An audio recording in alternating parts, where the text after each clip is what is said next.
আসসালামু আলাইকুম। আশা করি সকলে ভালো আছেন। যদি হয় সুজন, তেঁতুল পাতায় নজর।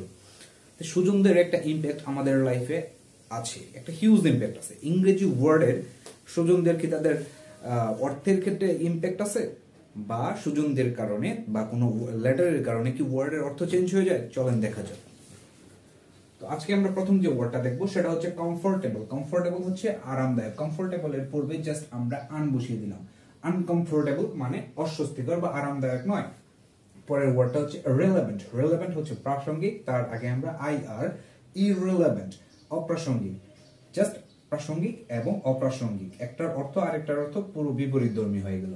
তারপরে হচ্ছে কারেক্ট। কারেক্ট হচ্ছে সঠিক। কারেক্টের পূর্বে আমরা জাস্ট ইন বসিয়ে দিলাম। ইনকারেক্ট। ইনকারেক্ট মানে হচ্ছে ব্যাঠিক। সো আমরা দেখতে পেলাম একটা বা দুইটা লেটার একটা লেটারের সামনে বসিয়ে দিলে তাদের অর্থ পুরোপুরি বিপরীতধর্মী হয়ে যাচ্ছে। Thanks for watching the video.